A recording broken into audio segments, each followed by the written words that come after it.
Yang kedua adalah tujuan dari segmentasi adalah memberikan pelayanan yang tercustom sesuai dengan kelompoknya.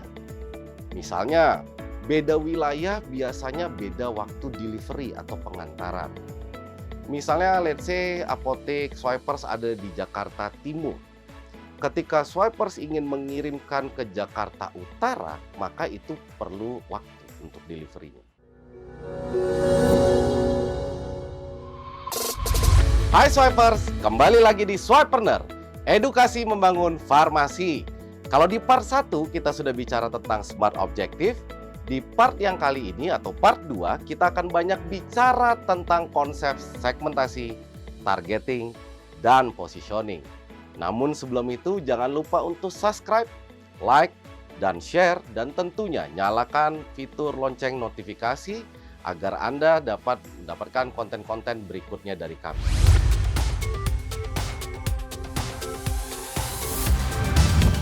Jadi apa sih itu sebenarnya konsep segmentasi, targeting, dan positioning? Banyak nih yang suka bingung nih, apa sih sebenarnya segmentasi itu? Jadi kalau saya ambil dari Kotler dan Armstrong, segmentasi pasar adalah pembagian sebuah pasar menjadi satu kelompok pembeli yang berbeda.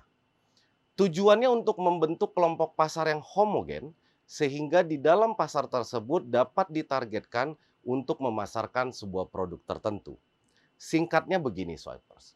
Segmentasi itu adalah pembagian sebuah pasar. Itu menurut Kotler dan Armstrong. Jadi kalau segmentasi, kalau mau lebih saya persimpel, anggap aja ini ada masyarakat, misalnya ada 100 orang gitu ya, ada 100 orang. Kalau segmentasi, kita akan mulai membagi-bagi. Jadi bukan per 100 orang lagi, misalnya per 20. Kemudian nanti ada yang per 30. Kemudian misalnya nanti ada yang per 10.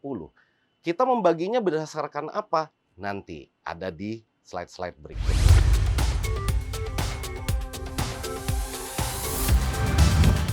Kita akan masuk dulu ke tujuan segmentasi. Kenapa sebuah apotek atau sebuah perusahaan perlu melakukan yang namanya segmentasi? Sangat simpel.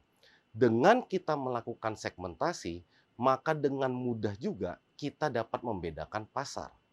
Contoh, misalnya saya mau mengelompokkan segmentasi berdasarkan usia. Maka saya akan mengelompokkannya seperti ini. Usia 20 sampai 30 tahun itu adalah kategori pertama. Kemudian usia 35 tahun hingga 45 tahun itu adalah kategori yang kedua.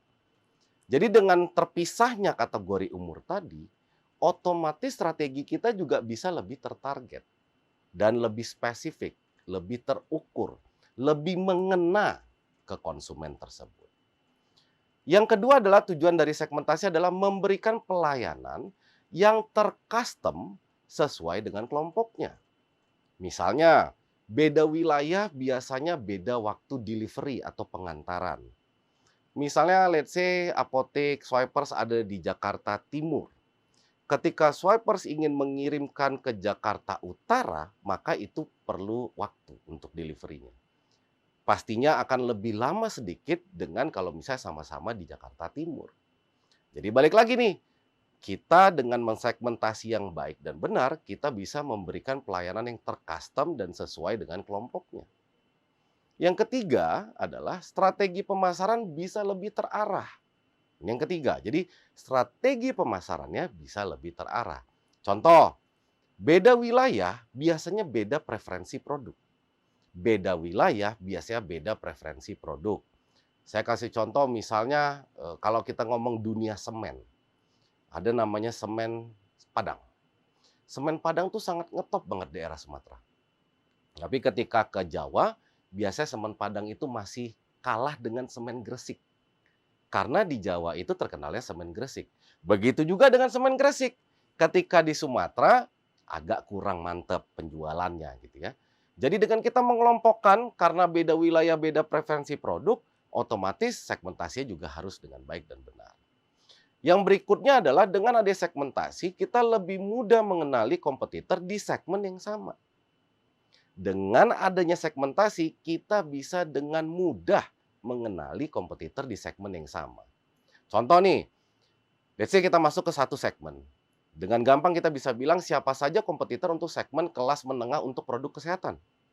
Jadi kita pengen tahu nih, siapa saja kompetitor untuk segmen kelas menengah untuk produk kesehatan. Mau didalemin lagi? Bisa produk kesehatan yang seperti apa? Apa saja industrinya, klasifikasinya, segmennya, dan kawan-kawan.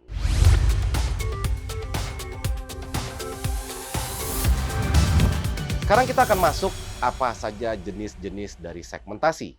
Yang pertama adalah segmentasi berdasarkan wilayah atau tempat tinggal. Bahasa kerennya di marketing kita bilang ini adalah geografi. Jadi ini berdasarkan geografisnya. Jadi kita membagi konsumen atau calon konsumen kita kepada area wilayah atau tempat tinggal mereka. Itu namanya geografis. Contoh, berdasarkan misalnya konsumen yang tinggalnya Jakarta Selatan, kita taruh di sini. Ada berapa? Oh, ada 20 orang. Yang tinggalnya di Jakarta Pusat, kita taruh di sebelah sini, ada berapa konsumen tinggal di Jakarta Pusat? Oh, cuma ada 10. Begitu juga misalnya yang ada di Jakarta Timur, ada berapa? Oh, ini lebih banyak, ada 80. Singkatnya adalah kita bagi berdasarkan wilayah atau tempat tinggal mereka. Nah, segmentasi geografi juga bisa untuk provinsi dan negara. Contoh misalnya McD, salah satunya mereka menggunakan yang namanya segmentasi geografi. Jadi dimanapun McD itu masuk, ke negara manapun, mereka pasti akan pakai cita rasa lokal. Makanya kayak misalnya kemarin saya kasih contoh, McD di Indonesia punya nasi sama ayam. Karena ketika Indonesia, tapi ketika ke negara lain, nasi dan ayamnya juga tidak ada. Jadi itu adalah segmentasi yang kita sebut geografi. Yang kedua adalah segmentasi berdasarkan demografi. Di sini kita lihat dari usia, kemudian bisa kita lihat juga dari gender, pekerjaan, status, dan agama. Nanti saya akan kasih lihat bagannya ya di akhir-akhir, bagaimana menyatukan antara geografi, demografi, dan yang ketiga adalah berdasarkan status sosial ekonomi. Jadi kalau kita lihat nih status sosial ekonomi bisa dibagi-bagi. Ada status sosial ekonomi kelas A, ada kelas B, ada kelas C, bahkan ada kelas D. Ada juga teori yang bilang, kalau A itu berarti ada A plus dan ada A minus. B juga seperti itu. Jadi banyak teori, tapi intinya satu, segmentasi tersebut bisa dibagi dari kelas sosial. Berikutnya adalah berdasarkan psikografis. Jadi ini bicara tentang gaya hidup. Jadi kita membagi konsumen berdasarkan gaya hidup mereka. Berdasarkan pendapatan mereka, bagaimana minatnya mereka, kepribadiannya mereka bagaimana.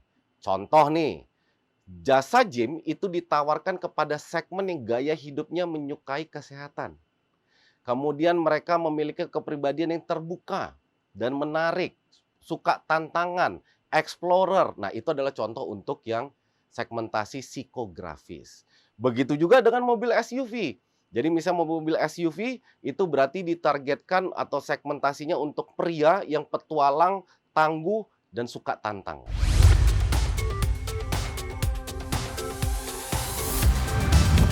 Nah, selanjutnya adalah bagaimana kriteria segmentasi. Segmentasi tersebut ada kriteria, jadi tidak bisa sembarangan. Yang pertama adalah measurable, jadi suatu segmen itu harus dapat diukur. Diukur apanya? Seberapa besar segmen tersebut.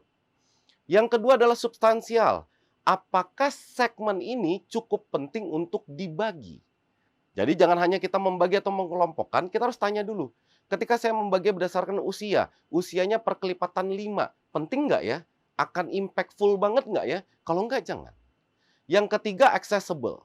Ketika kita mengelompokkan konsumen kita, pastikan bahwa kita dapat melakukan marketing promotion terhadap mereka. Percuma kita udah kelompokkan konsumen-konsumen ke dalam beberapa segmentasi, tapi ternyata kita nggak bisa melakukan promosi marketing. Itu berarti useless.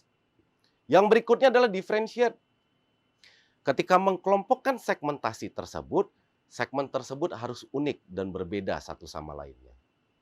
Dan yang terakhir, harus bisa diaplikasikan di segmen tersebut. Jadi semua marketing plan itu harus bisa diaplikasikan di segmen yang sudah kita bagi tadi. Nantinya kita akan lebih lagi membahas tentang targeting dan positioning.